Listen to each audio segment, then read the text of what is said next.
Okay, so hi everyone. Thank you for being part of Project Y 2020 Q&A session.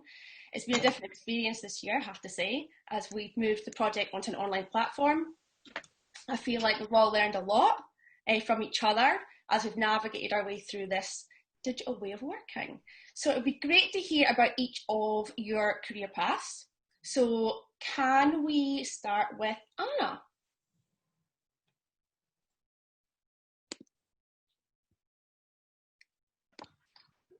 I think a few people are just still joining, so shall we just wait for a couple more? Is there any more in the rating room, Julianne?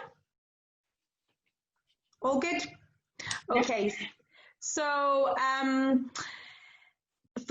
we are going to put this out on Facebook on Friday, so we'll just introduce ourselves even though I know all you guys know who we are because you've been working with us for the last 2 weeks, you fabulous young people. So my name's Anna Kenrick. I'm the artistic director at Y Dance and also the choreographer for the National Youth Dance Company of Scotland.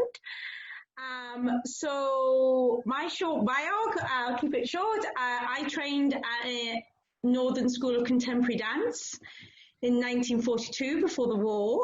No, I'm only joking. I graduated in 99, 21 years ago. Yeah, nearly 22 years ago, from Northern School of Contemporary Dance.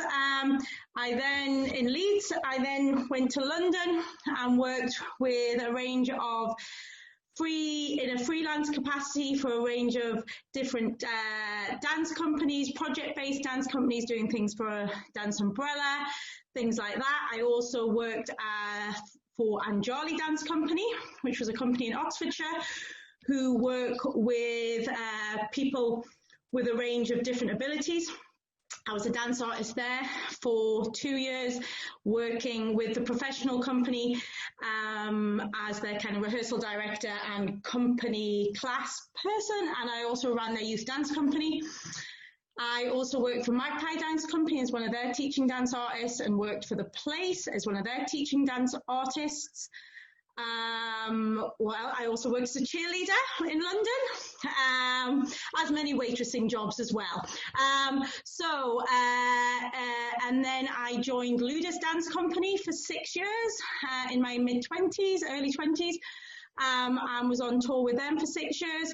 Where I performed in shows and also taught a range of different young people, which was a fabulous experience because I knew from very early that I wanted to be a dancer, but also dance and education and teaching was very, very close to my heart. I left Ludus just as I turned 30, and I moved to Scotland. I took on the role as project director at Y Dance. I was teaching artists at Y Dance for 3 weeks, and then the project director role came up.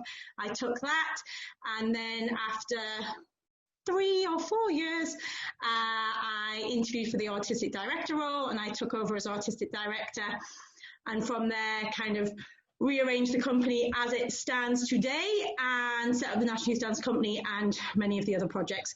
And so I've been there now as artistic director for 7.5, nearly 8 years, because I got the job just as I had my first child. So that is me. Lindsay, shall I hand it over to someone? Yes. How about Sandrine? I'll hand it over to Sandrine, who is on my right. Hello, everybody. I'm Sandrine Monin, and I am a freelance choreographer, dancer, teacher. Got many hats at the minute. I trained ballet first in conservatoire in France, and then I always knew contemporary was more my calling. So I did a 2 years apprenticeship, a European apprenticeship in Germany, where I worked with Forsyth, McGregor, Prejlocage for 2 years, and where I did my MA in dance practice. After that, I just went on to working, still in Germany, got a job in a theater in Munich, stayed there for 3 years, and then wanted to change a little bit, went audition and got the job for Phoenix Dance Theater in Leeds. I'm going back to Leeds, Anna. And I've been in Leeds since. I was with Phoenix Dance Theater for almost 7 years, dancing with them, touring with the company. You teach a lot of workshop, and then I started choreographing as well for youth group. And then I really got into choreographing, and I really want to go further. So after a while, I just slowly decided to see and go into freelance, and that's what I'm doing now. So I'm choreographing for companies, youth group, theater, and I am teaching contemporary and ballet I teach at Northern Contemporary School, I teach for Northern Ballet students, still teach for Phoenix Dance Theatre and a couple of other schools around UK. And I also choreograph independent projects, which have been supported by Arts Council England. So yeah, that's me. And do you want to pass it on to someone else? Should I pass it on to Jessie? Hi everyone, I'm Jessie. I started dancing, my mum was a flamenco dancer, and I was born and I grew up in London, and she had a class that happened twice a week, and I started going along with her and clumping about at the back, and the teacher said, do you know what, you should go and do some other classes as well, there's other types of dancing. So I did a few ballet classes, and I got involved at quite a young age with the Place London. And there's a fantastic scheme called the CAT scheme, which is the Centre for Advanced Training, which at the moment doesn't have a satellite in Scotland, but it should do, and it will do. I'm quite sure of that. And I also, during that time in my early training, joined a youth dance company called Shift, which is also based at the Place. And it was with them that I worked with Kerry Nichols and Luca Silvestrini, Protein Dance. Who else are the New Adventures. Lots of people who at that age were just a complete dream for me. And then when it got to vocational training stage, I auditioned in England and also a bit across in Europe, and I thought I might go and train there, but I ended up staying at the Place, and I did a 3-year degree at the Place. And in my final year, I did an exchange program with the school in Copenhagen, which was amazing because their way of working was completely different and had a much more independent emphasis. And then I came back and did an apprenticeship audition for SDT, Scottish Dance Theatre, which is where I am now. I did the apprenticeship in 2016, and I'm still with them now as a company dancer, and loving every minute. I make a little bit of work with them, sort of small scale studio stuff, and the last thing I did was a duet with a guy from the company, which we performed at Resolutions in February, and that's a kind of ongoing thing that's developing, so there'll be a bit more for that. That's a piece called So Long and Slender, and now I'm here with you guys. It's very nice, and I'll pass over to Emma. Hiya, I'm Emma, or Emma Jane, and I find this really complicated actually, and I'm going to do it in the format that we've been asked to, but I always have a question about listing the things that are essentially my CV, because I think it makes everything seem quite linear and quite organised and in some ways dreamy, because basically you're getting the best bits, like a montage of that, and I just want to drop in that for me it wasn't. It's been really messy and curious and wild and lots of other things, and I'd really prod you to ask about those bits as well in the Q&A and when you're asking questions or if anything comes up. So I am from rural southwest Scotland. I didn't dance at all when I was younger. I went to my first kind of proper dance class when I was maybe 17 through a theatre group that I'd gone to with my pal, because I just liked doing what my pal liked doing. And it was that person that was like, you probably should do this. And so to find the balance for my folks, because I was quite academic at school, I went to study physiotherapy because it was like between medicine and dance. And then I spent my bursary after my first year of physio. I'm not that old, but we got huge bursaries at the time. So we got £6,000 bursary which is like unreal. And I spent that going to the lab in summer school because it looked cool and interesting, and there was an artist there I was really interested in. And after a big meal and a lot of conversation with the tutors there, they convinced me to apply to go to college. And so I did. And I applied to go to Telford College in Edinburgh because I was already at uni in Edinburgh, and that's where my pals were. And I didn't know any better. I didn't know any of what was important. And I basically had an audition the week later and started the course a week later. And then I told the physio course I was leaving because that's the way the timing worked. So studied at Telford College. And then from there, I did an internship in New York at a place formerly called Dance New Amsterdam. It's really sadly closed, with some amazing teachers and some stuff at the Judson Memorial Church, which is kind of the home of more experimental contemporary dance. And then I came back to Scotland and had an apprenticeship with company Cordelia. Callie Lloyd-Jones is now the artistic director of the Byre Theatre in St Andrews, joint artistic director. And then I've done a bunch of stuff in the middle that makes absolute sense because it's my life. But it ties on doing loads of stuff with Y Dance, coming back and there being no performing jobs in Scotland. So went to some of the Y Dance training and fell in love with a lot of the team and just the way it worked. So doing loads of education stuff. I'm a dancer, I'm a performer, a theatre maker, a movement director. I'm training as an intimacy coordinator, which I can talk more about. I'm an advocate, a facilitator, a mentor, and it all comes together to me to make quite a broad picture of what I do. And a lot of things I've fallen into because I turn up because I'm curious and someone goes, could you do that? Or are you interested in doing that? So some of the flashpoints is that I performed a lot in opera to start with. So at Edinburgh International Festival quite often. And then most recently performed with a puppetry company in Norway last winter. Got to spend 3 months in rural Norway, which was awesome. I make a lot of theatre for young audiences with Imaginate, and they have been very supportive. Have done a few national tours. Once was commissioned to make a piece directed by Charlotte Vincent. That was nice. And I'm an associate artist with the Scottish Mental Health Arts Festival, and at the start of the year started an associateship with Scottish Dance Theatre, which kind of drew to a close because of COVID, but hopefully we'll get back on there.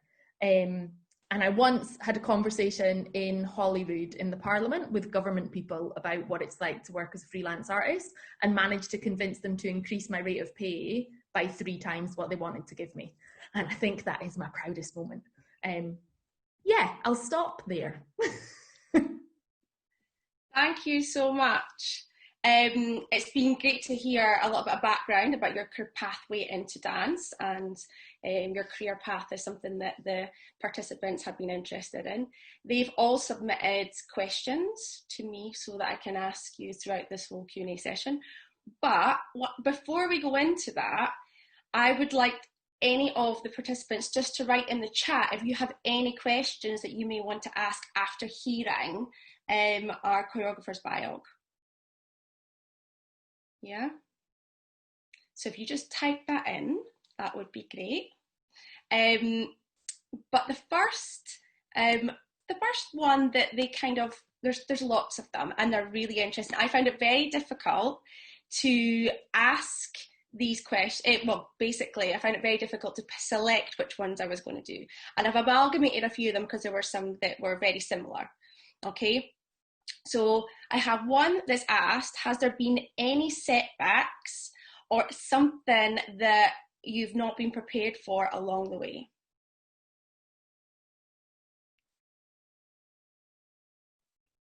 Who would like to go first? Anna? Okay. Yeah, you might need to just throw one of us into the limelight there. Okay, I think many setbacks and is that right? Many situations that you were maybe not prepared for. Yeah, I think so. Let me think. I mean, there has been many kind of different twists and turns, I suppose. Emma I think we've all understood what Emma says, I think anybody's career goes like that, and it's never linear. So I moved to London after Northern School of Contemporary Dance and put myself in a massive big pool of lots of fabulous dancers and fabulous dance artists and teachers, and it was a very scary time, knocked my confidence a lot, going to auditions with lots of fabulous young people from all the other colleges across the UK and Europe. So I had to find a confidence and find a strength within to kind of keep going. And, you know, I worked as many different jobs, you know, it wasn't a straight line path. And actually, just before I got the job with Ludus, I got to a point where I was really exhausted, I suppose, living in London, working waitressing jobs, running cheerleaders, being a cheerleader, doing unpaid contemporary dance work a lot. And I set myself a goal because I've always worked very well with goals since being a young person. And I set myself a goal of March that year, I don't know, God, in the 90s, no, in the early 2000s. And if I hadn't got the job that I wanted, then I was going to get on a plane and go and live with my best friend in Australia. And 2 weeks before I went to buy my ticket, I got the job at Ludus, and I went, and I think I actually first time went for the audition and just went, you know what, I am just going to really enjoy myself and throw myself about and be wild. The audition was very theatrical because it's a kind of, back in that day was more a dance theatre. And I think I was more relaxed and I got the job. My best friend wasn't so happy that I wasn't getting on a plane to come and see her. And that was it. And then from there, because Ludus toured a lot to Scotland, I got to know quite a few people in Scotland. But yeah, I mean, there's always any profession you're going to choose. There's going to be lots of setbacks and turns, but it's finding resilience and a confidence within and deciding, you know, what you want to do as a kind of dancer, artist, choreographer. And, you know, as Emma mentioned now, under any of our roles, I think Sandrine and Jessie, we would all put ourselves, you know, we're facilitators, we're choreographers, we're dancers, we're teachers, we're educators, we're advocates, we're role models, we're feminists, we're women, we're, you know, so it's, you're not seeing yourself in one box, and seeing yourself as a multi-layered person, artist, teacher that can adapt and shift and shape and be flexible with the situations and the kind of journey that your career gives you. Sandrine, I'll throw that over to you. Yeah, I mean, the dance career is just so full of questioning and setback and many auditions and many rejection, and it's kind of part of it, and it's finding your way through it as well. I think if I want to like talk about one specific moment, for me it would have been actually getting in a school in conservatoire. I come from a really small village in France, and I was taught to dance, but I was just really had no idea what technique was. But I knew I wanted to dance, so I was I hoped to enter contemporary conservatoire without having any idea what I was doing. So my first audition were really catastrophic. So I had to like sit back and ask questions and talk to people who knew about it. And I was really lucky to find people who like took me under their wings, or like, okay, you need to like work on this. And then I spent the year working like crazy. And then I still auditioned and I didn't get anywhere, and that was really tough, but I didn't give up. I was like, I know that's what I want to do. And I had the last minute audition. So I had started school in September. I did one week of school, and then I did this audition in like 600 kilometers from home. I was 15, and I got the school. And in 1 week, I left home, I left my school, and I started homeschooling. So it was like turning my world upside down just because I was going for it. So what I'm trying to get to is just you never know how it's going to turn or what a step back is actually going to give you. So it's kind of embracing the step back to just find your own way and find your own path and discovering new things through that. So yeah, that's what I'd say about setback. Anyone else want to say something? Jessie, you want to say something about Yeah, that? I think both of you have mentioned this sense that something happens last minute. You know, and I was about to get on a plane, or I'd auditioned 3 times, and then it happened. And there is a resilience that's required in this world. There's also luck, but there is that thing about just going for it, and going for it with confidence, and going for it again and again, if that's what you want and that's what you love. I know that with my apprenticeship audition for Scottish, I was quite 100% sure that there was no way I was going to get it. I wasn't going to be the chosen one that day, and I wasn't. I was in the, what's the word, the reserve list. However, I was determined to have a great day, and in a way not to care too much how I came across. So that just, I know we're talking about the setbacks, but it's also about going into things that could be setbacks and kind of already being like, there's an element here of just not caring, and that really could help you. A specific, I auditioned for a dance school in Brussels called Parts, and they have an extremely rigorous, bonkers audition process where you do a prelim in whichever country you come from, and then you go over to Brussels, and then there's a couple of days, and then there's a cut, and then there's a couple of days, and there's a cut. And I got to the end of the week and was with a smaller, more whittled down group of people. And right on the last day I was cut, and I thought, that's rubbish, because I've had the best week of my life, and it was really tough. It meant I went to school in a different country, and it meant I got the job I've got now. So you just don't know what one loss leads to. It might be an open door. Emma. Ooh, very quickly, I suppose there are hundreds of tiny setbacks I could talk about, but the one that feels most important is having to admit to myself that it's not a level playing field. I'm quite utopian. I sound like I'm on all the time, but I'm actually very utopian about loads of things, and it took me 10 years to realise that you couldn't just throw hard work at it, that there are actually barriers that exist. And I say that really positively, because I think if we talk about them, we can dismantle them.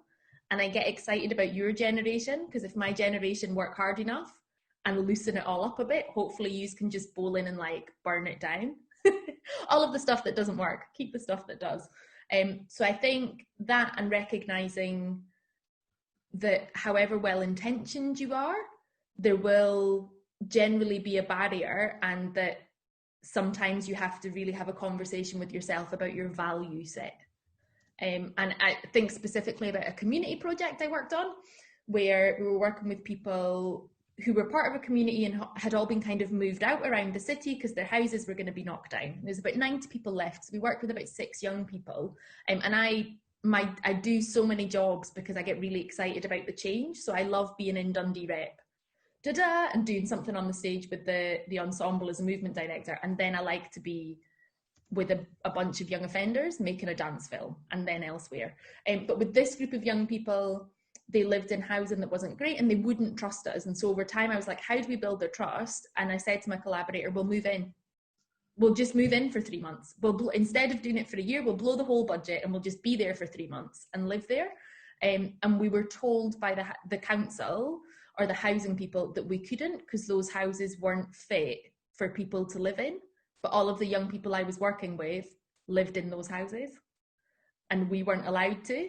And it just it's maybe the hardest thing I've ever had to deal with, because I was so angry. And I had to walk away from the project on a value level. And that, I think, to me, that emotionally was a huge setback, because you're going, I'm letting the young people down, but also I'm letting them down by just being okay with that. It's a big question. But yeah, it's not a level playing field, and that's exciting, because hopefully when I'm 90 drinking a cup of tea coming to watch you all perform, I'll be like, they burned it down. Well done. You're great. You've dismantled it. It's all fair now. No pressure. Perfect, thank you. Okay, so we're going to move on to the questions that these guys have prepared for you. They've been aimed, and I'm not going to say who they're from, because as I said, I've had to amalgamate them, so it's going to remain anonymous. But they've said that it's aimed for all choreographers. Due to time, we'll probably stick to maybe 2 people answering it, and if anyone has anything to add, that would be great. So the first one is, do you prefer working as a dancer performer or as a creator choreographer? So I'm going to throw that to Jessie. I am discovering that distinction is existing less and less. And I feel like both more of the time at the same time. So if a choreographer comes into work, quite often I find that the dancers are now a part of a lot of the questions, not just the content, but also the dramaturgy of the entire piece. And I also know that my dancing body and the work that I've done totally is in the work that I make. And it's now becoming really like quite sinuous. It's a two-way thing.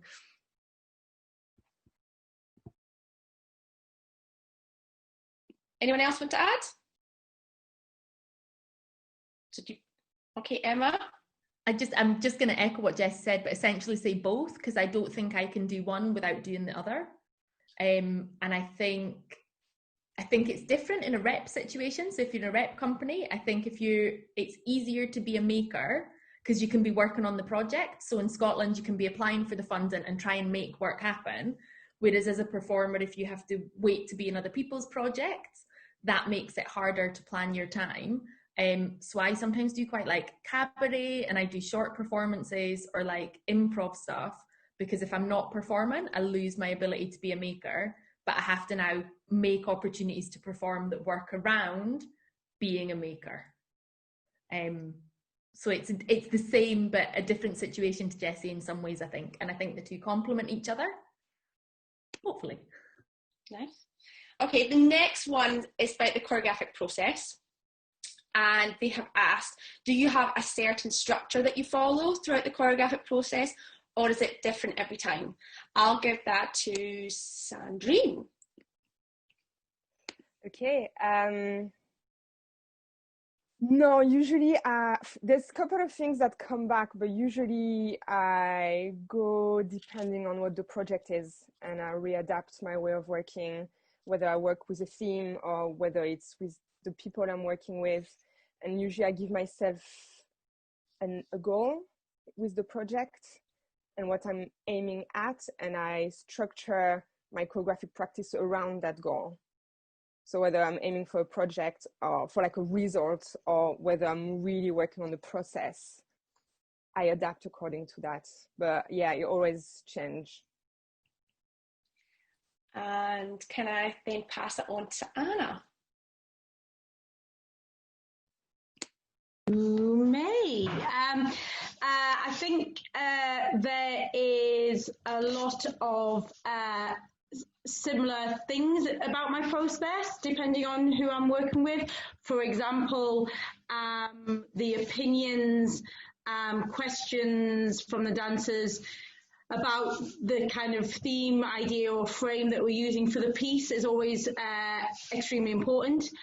The dancers' input and their view and how they relate to the topic, so that is always pertinent, and I suppose the process in terms of making movement is based around, a lot of those questions and ideas and themes that come up. In terms of other things that are similar, I always work with a dramaturg now, so that's always similar. We have, but in terms of, the tasks I give and how they kind of lead the creative process and where that leads, that always is very much based on what the starting point is, what the frame is. Sometimes the frame is found quite early. In Beneath Words, the last NYDCS piece, the frame in terms of the table and a sense of questioning was the frame which came very early. Sometimes the idea comes first and the frame comes later, which was more like the last piece for those who wait. But the essence of using the bodies, the personalities, the minds, the ideas of the young people or dancers when I'm working with professionals in front of me is the kind of center, and then my role in kind of finding the journey through that and creating and enabling people to challenge themselves cognitively, but challenge themselves in their movement language, in the way they move their bodies, how they move their bodies, where they get their ideas from, is different based on who's in the room and what theme, idea, structure, frame I'm using. Did I answer the question? Not sure if I did. But yeah, you did. There's certain elements that are very core to my vision and principles and values as a choreographer and educator, facilitator. But the output's always completely different because it's about who's in the room. Great. Okay. Thank you. I'm going to move on to the next one, which is a little bit of a, it's a good one. It's a juicy one, I have to say. So, the next one is asking, has there been any choreographers that you haven't liked working with? If so, how did you approach this? Now, you obviously don't need to name the choreographer, but yeah. Yes, keep names out of it, but how did you approach working in a piece that may not have been one of your favourite points in life? Jessie. This is a very important question because, of course, you dream big and then you get there and then you come up against what can be some huge challenges. And I think as a dancer, you feel quite often like you should just keep strum and get on with your work. I think as Emma said earlier, it's really important. So yes, I have. I've worked with choreographers and it's been a challenge. I've also worked with choreographers and it's been bliss, and everything in between. The thing that comes to mind is, as a tool for dealing with it, is what's the word? I suppose be a perfectionist and do it for you and make the thing that you're interested in a focus for you, because quite often a process won't go long and it's really important that you as a performer get something out of it. It's also important when there's a moment, when there's an opportunity, a window to express why something is difficult in order for someone to move forward into other projects, or if it's possible to deal with any issues in the moment. But like I say, that is not always the easiest. And if a moment arises to deal with things, take it, but also come back to yourself and think, what can I do to make this fulfilling for me? Sandrine, you're nodding. I'm going to pass that on to Emma to ask next. Emma, can you? Yeah, I can. I'd echo again a lot of what Jessie said in loads of ways. And I think there's two different occurrences, though, that I can think of. One where it was an aesthetic thing, and that's actually, to me, really easy to deal with because that taps into being professional. In some ways, I have a lot of questions about the word professional, but by professional, I mean like going, this person wants to make different creative choices to me, but everyone in the room is safe and I can really go down their route and it wouldn't be the work I would make, but I'm here as a performer, so I'm here to serve that work.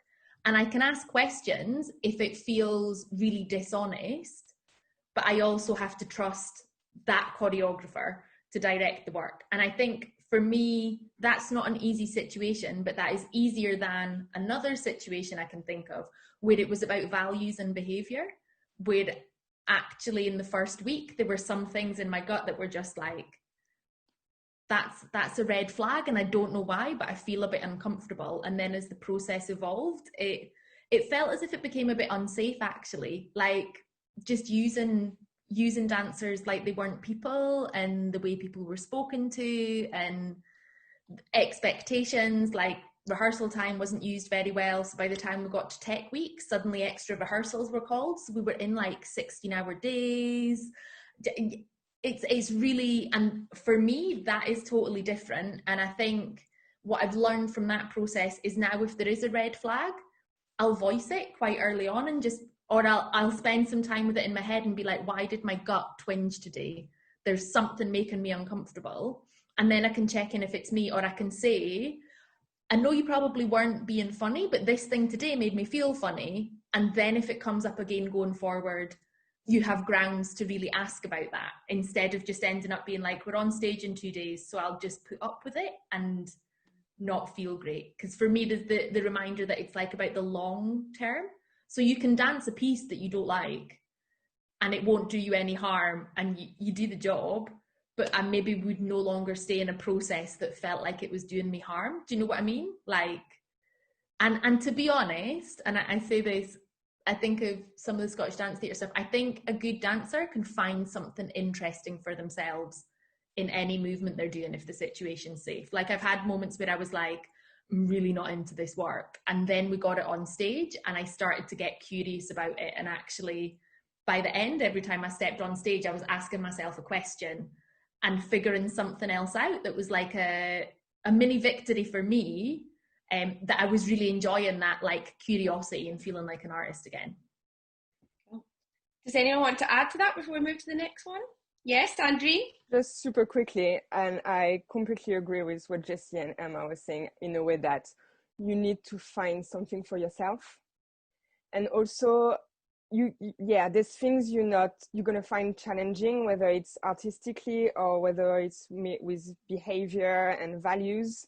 But that's also a really good thing for yourself to realize that you don't like that and understand why you don't like it, and then remember it for the future. So if there's behavior you don't like, you know that maybe yourself later when you're a teacher or anything that you do, you won't be doing it. So that's the learning path. Just remember it. That's all. Good, that's a lovely addition. Okay, so the next one, I'm not entirely sure who to give this to, so you can nominate yourself once I've said the question. Do you think formal training is essential, and can you become a professional dancer having started late?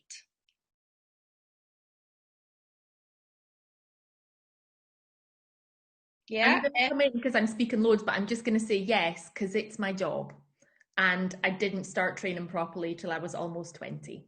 And some of my friends, I'm thinking of these two dancers with a company called the 100 Hands based in Amsterdam. Moira started when she was 27 and has performed all over the world. So yes, you can, and it's fine.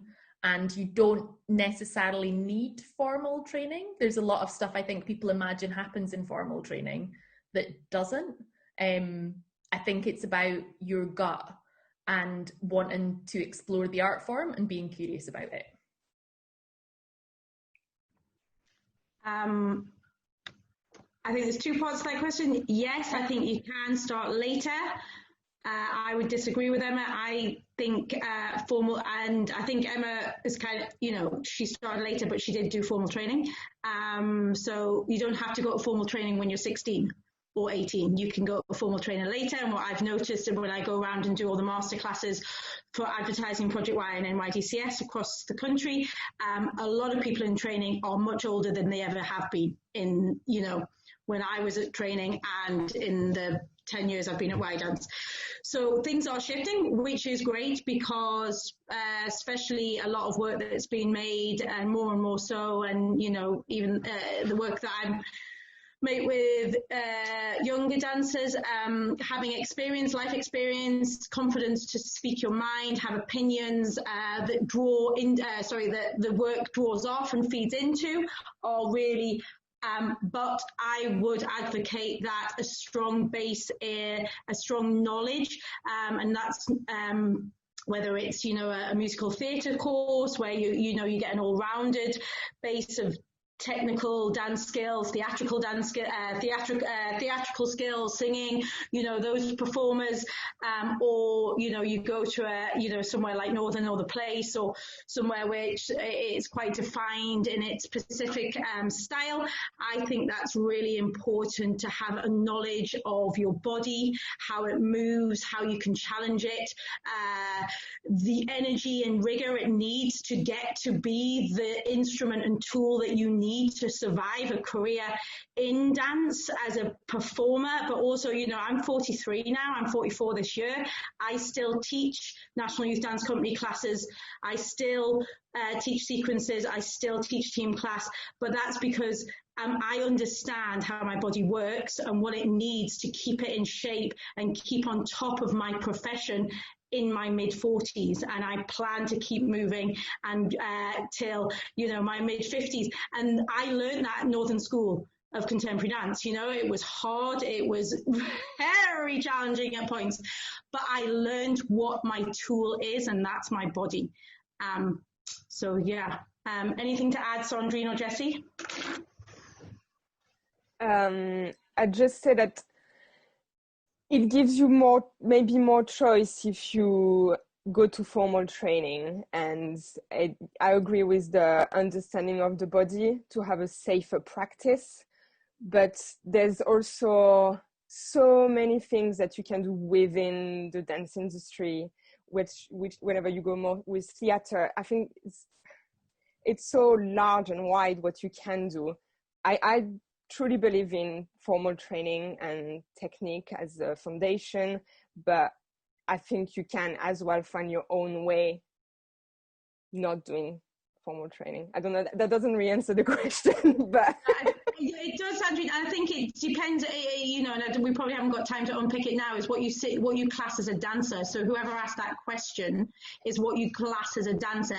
If you class a dancer as someone who works in Scottish Dance Theatre or Scottish Ballet, or, the big performing companies of this country, the UK and the world, yes, you need to go to formal training. Yeah, the rigor that's needed, I think, to be in, where in Phoenix, you wouldn't survive a day with Sharon if you didn't have a strong technique. She taught me third year at Northern. But there's not, and I think when I was at Northern, I had a very specific view of what success meant as a dancer and what companies meant success.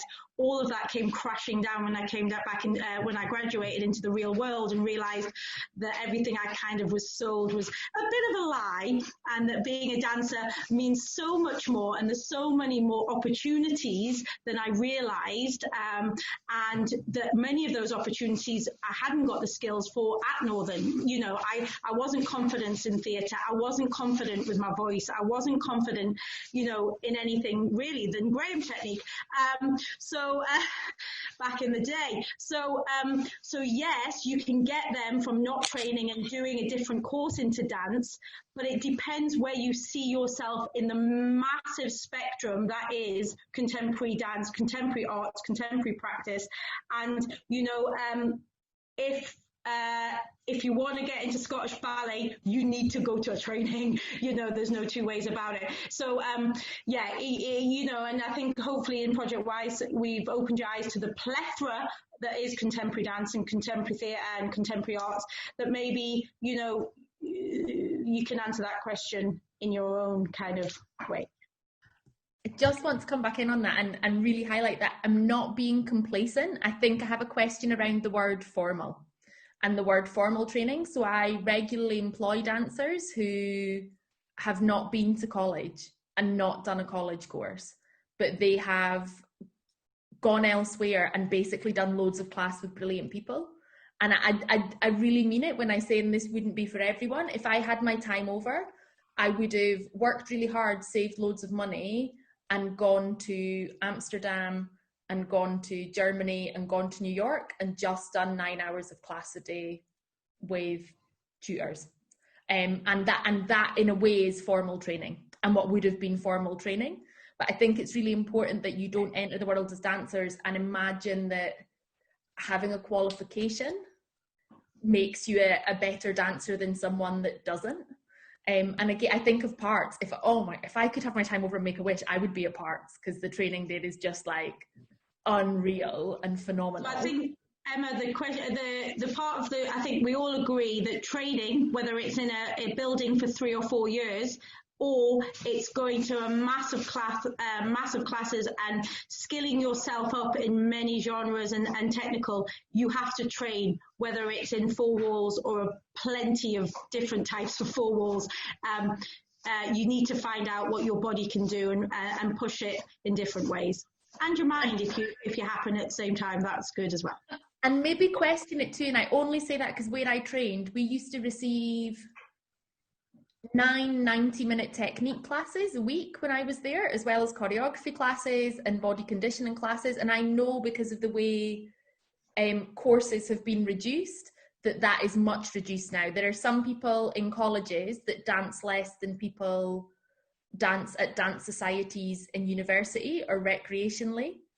Okay. So I suppose I'm also asking you not to go to college and think, oh, this is it, this is enough. Like, you need to really question what your body needs. I didn't train in ballet. I used to do an extra 3 ballet classes a week on top of college because I had to catch some stuff up. Yeah. Well, leading on, this question is this one's been quite informative from you guys. So that leads on to the next one.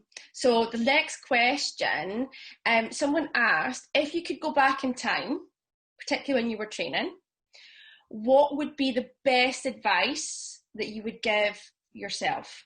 So if you could go back to tell yourself as you were training, you may have heard it from someone else. It might be something that you've come up with yourself throughout your journey. What would you tell your younger self? I'll give it to, everyone's like, So I'm gonna send it to Jessie, because I've not heard from you for a while. So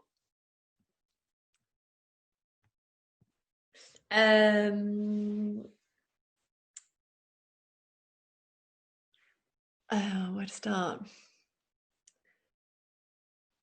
That's a great question. What was I just thinking? we can come back to you if you want. I think following your interests. Like, there were definitely times where I did things because I thought I should do them. Like, if it came to having to select a module or deciding on someone I was going to work with, or and it's not necessarily me telling my old self that that's what I should have done, but there's definitely something that I remember at that stage in training that was to do with doing what you are interested in rather than doing what you think you should do. And you should always do what you're interested in, because that's what other people want to see in you. That passion. Yeah, nice. Do you want to send it on to someone else? What's a good bit of advice that you would tell your younger self? Sandrine? Yeah. Oh! Yeah, it's a really good question. I think I would tell myself, speak up more and question yourself, and doubt yourself less. Yeah, speak up and put the fear away and just dive in.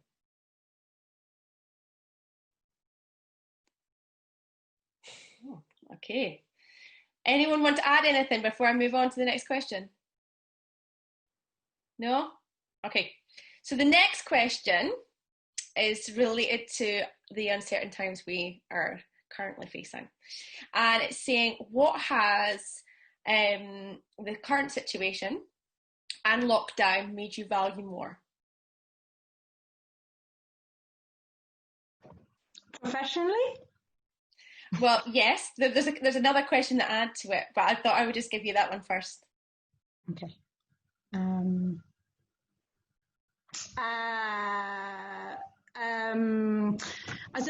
Keeping it, so professional, I suppose.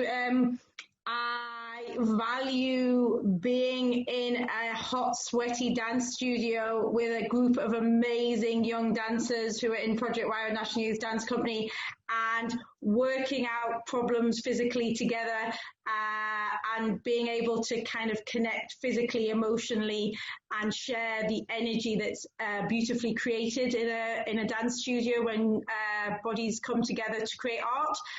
I miss that. I miss my fabulous team and the energy they give me. We have team meets and we have team training every other week, but I miss the energy and the kind of spontaneity and the idea sharing that we bounce off when we're all in the same room. Yeah, I'll hand it over then. Emma? I'm finding this really hard. I'm funny because I'm not sure I miss anything. I'm pretty laid back. No, I miss loads, and I miss being with people, but I think it's made me value, I'll just change the question. I think it's made me value dancing for myself and value what I value about dancing. I think it's really easy when you're working to forget that it's okay to do the thing that excites you as a dancer, or to remember to have your own practice, actually. So it's made me realize that I never want to miss that again. Whatever that means, whether it's going out and getting sweaty in a club or just saving half an hour of the studio to be like, this is about me, just being in my body and enjoying that. Jessie? I have realised that I do a lot of work in my head when I'm doing other things. So quite often I'll go to somebody's class and enjoy it, but also be thinking about what my class will be. Or I'll be sitting in the theatre watching a dance show, enjoying or not enjoying, and thinking about my own dance work. So I've really missed having that time, that headspace to sit in a dark theatre or to be in a room surrounded by people and be in my own head. Sandrine? Yeah, Emma, I agree. I think it's a really hard question.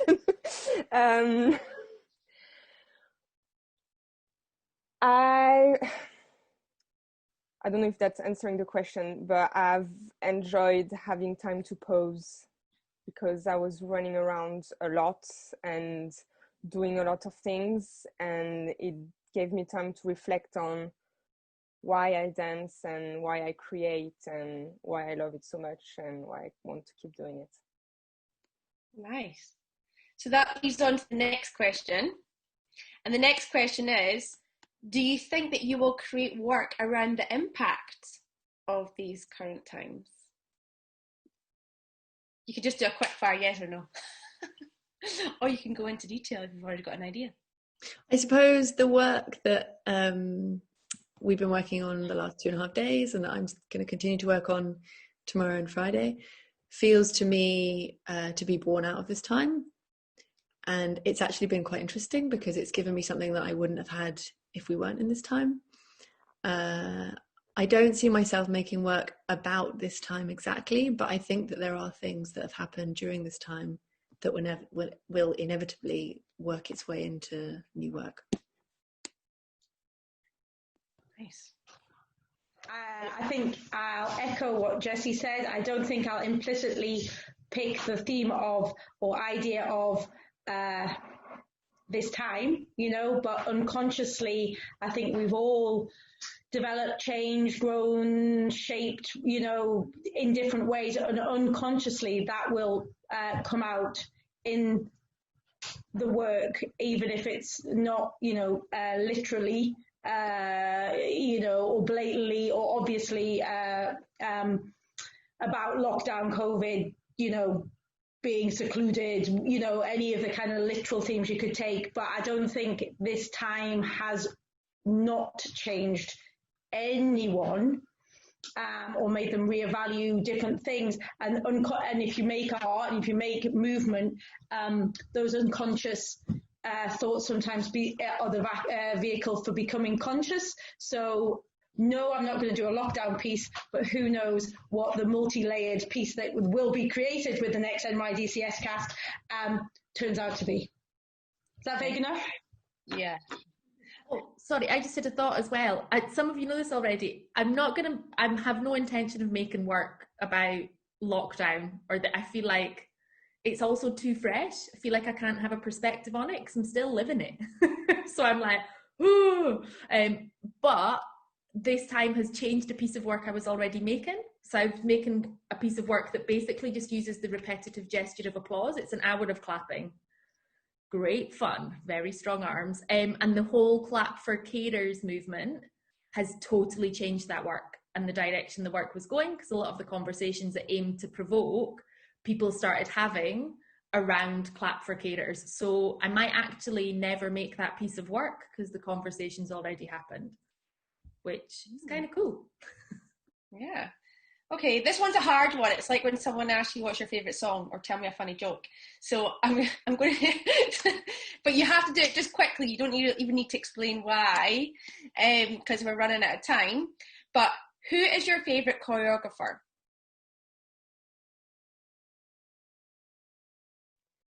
I'll answer quickly. Go. Crystal Pite. Nice.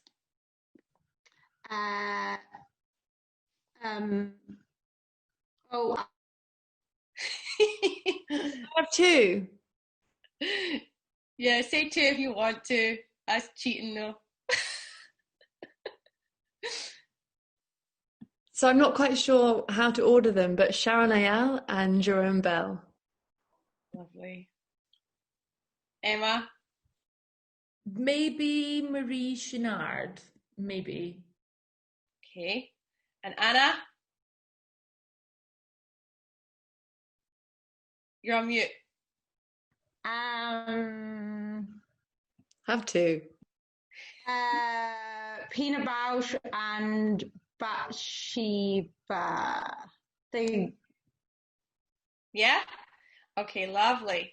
So if you want to, just for the young people, can you type them up in the chat for them so that they can go away and research that?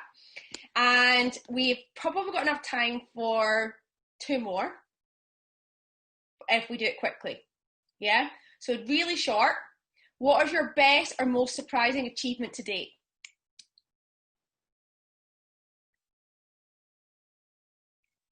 I mean, it's best and surprising, so it could be however you want to put it.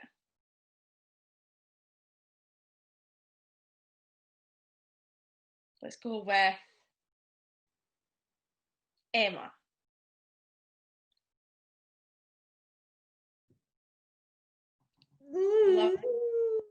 I know. I feel cruel. Do you know, I'm going to say the fact that I've only ever worked in dance. I've never been employed. And I've only ever worked as an independent dancer and theatre maker. And I've only ever made my money from dance and dance related things, which I think is really cool, considering I didn't have a clue how it all worked 50 years ago. Okay. Jessie. This is going to sound strange, but to have continuously rekindled my love for the art form. Love. Nice. Sandrine.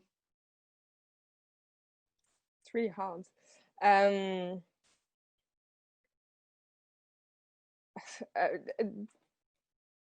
I'd say the fact that dance made me live in different countries. Good answer. And Anna? To be probably the only person in the world who spent her whole career in youth dance and championed youth dance for many years, but also that actually I feel like I've got the job at the moment that I always wanted but didn't understand existed back when I was 19, because nourishing and encouraging dance and advocating for dance and the power that it has was always something I knew wanted to do, but I didn't know how I could do that. So having a career that's always involved dance education as well as performing, I'm very proud of, and also being a mother of two small boys and a full-time directorial job is sometimes quite a feat in itself. Good. Okay. I know that was a hard one. I'm sorry. These are such good questions that they gave me. It was hard to just select some. Yeah. So the last one we have got is I can't talk now. Your favourite memory that you will take away from Project Y. Now, I'm not entirely sure if they meant just this Project Y, Anna, for you, or the other Project Ys. Well, the many. Also, what I'm going to take away, I think I take away from Project Y every year how I constantly learn from the young people in front of me, and I'm constantly surprised by the level of commitment that young dancers have. And I also will take away from this year a completely new way of working with a box and the screen. I feel like I've learned loads from you guys and found new ways of doing things. So thank you. Pass that on. Who would like to go next? Jessie. I have had so many, partly because of the way I've set up the 2.5 days. At the end of each day, I've had like 10 times however many little packages of things to open up and watch, and they have all been a complete surprise, and I've loved every one of them.